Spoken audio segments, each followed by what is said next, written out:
तो 1 महीने के भीतर माई बहन मान योजना को लागू किया जाएगा और 2500 रुपये खाते में प्रत्येक माह हम लोग देने का काम करेंगे। हम लोगों ने बताया सामाजिक सुरक्षा पेंशन हो, चाहे दिव्यांगों का हो, चाहे विधवा पेंशन हो या वृद्धा पेंशन हो, 400 से बढ़ा करके 1500 रुपये हम लोग करेंगे। इसी दौरान हम लोगों ने तय किया, क्योंकि बिजली बिहार में पूरे देश भर में सबसे महंगा मिलता है, लोग परेशान हैं, स्मार्ट मीटर से परेशान हैं।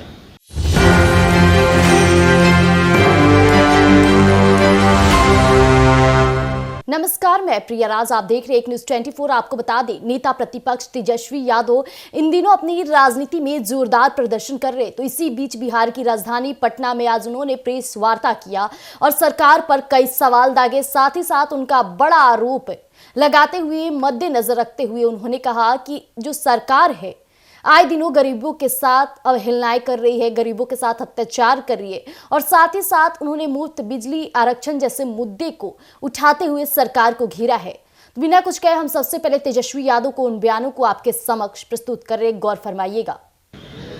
पूरा बिहार घूमने के बाद और जब घूम रहे थे तो हम लोगों ने ऐलान किया था कि हम लोग महिलाएं जिस प्रकार से महंगाई की समस्या सबसे अधिक है, जो महिलाओं ने सबसे आगे बढ़ चढ़ के बताया कि महंगाई से सबसे ज़्यादा त्रस्त हो चुकी हैं, घर चलाना मुश्किल है, बचत नहीं हो पाता। इसी अनुसार हम लोगों ने माई बहन मान योजना का ऐलान किया कि सरकार बनेगी तो 1 महीने के भीतर माई बहन मान योजना को लागू किया जाएगा और 2500 रुपये खाते में प्रत्येक माह हम लोग देने का काम करेंगे। हम लोगों ने बताया सामाजिक सुरक्षा पेंशन हो, चाहे दिव्यांगों का हो, चाहे विधवा पेंशन हो या वृद्धा पेंशन हो, 400 से बढ़ा करके 1500 रुपये हम लोग करेंगे। इसी दौरान हम लोगों ने तय किया, क्योंकि बिजली बिहार में पूरे देश भर में सबसे महंगा मिलता है, लोग परेशान हैं, स्मार्ट मीटर से परेशान हैं, तो 200 यूनिट फ्री में बिजली अगर हम लोगों की सरकार बनती है तो हम लोग देने का काम करेंगे।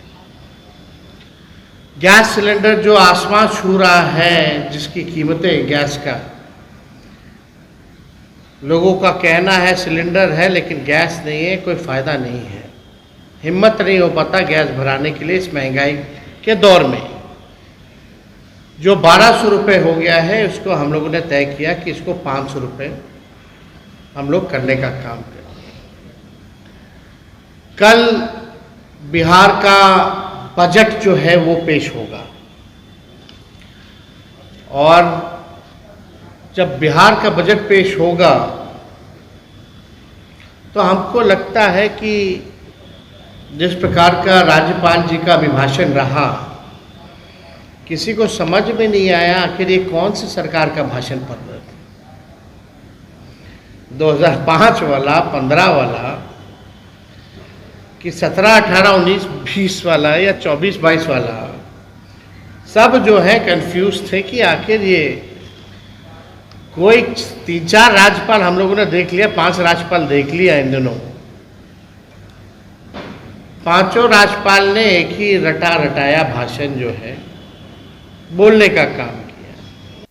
अभी आपने तेजस्वी यादव को सुना, उन्होंने तमाम पहलुओं से सरकार का जुड़ाव महसूस कराया, साथ ही साथ उन्होंने नियुक्ति पत्र की बात की। इसमें देखा गया कि गरीबों के लिए तेजस्वी यादव ने तमाम ऐसी योजनाओं का बात किया जो सरकार को करनी चाहिए, क्योंकि आने वाले बिहार विधानसभा चुनाव में किसी को फायदा हो या ना हो, लेकिन गरीबों के लिए अत्याचार ना हो, इसकी पहल तेजस्वी यादव की तरफ से की जा रही है। और ये हो सकता है कि ये पहल कहीं ना कहीं तेजस्वी यादव के वोट बैंक पर भी असर डालेगा। यानी तेजस्वी यादव एमवाई समीकरण के तहत राजनीति तो साधते रहे हैं, लेकिन इस बार जिस तरह से वो अन्य समुदाय के लोगों के लिए सोचना शुरू कर देते, हो सकता है कि नीतीश कुमार के लिए एक खतरे की घंटी हो सकती है। जैसा कि उन्होंने 94 लाख परिवार के लोगों को सरकार से बात की और ये बातें कही कि सरकार को उन्हें जल्द से जल्द रहने के लिए और साथ ही साथ सुविधाओं के लिए उन्हें जल्द से जल्द कोई प्रावधान लाना चाहिए, क्योंकि सरकार इन चीजों पर नजर नहीं दौड़ा रही है। सरकार को बस बड़े बड़े प्रगतिशील बातें करनी आती है और साफ तौर पे देखा जाता है कि शिलान्यास करने से किसी गरीब का पेट नहीं भरने वाला है। साथ ही साथ तेजस्वी यादव पूरी स्क्रिप्टिंग के साथ एक एक कर प्रेस वार्ता में सरकार को घेरा और उन्होंने मुफ्त बिजली के साथ साथ कई मुद्दों पर सरकार को जमकर बोलते नजर आए कि सरकार को ये कार्य करनी चाहिए।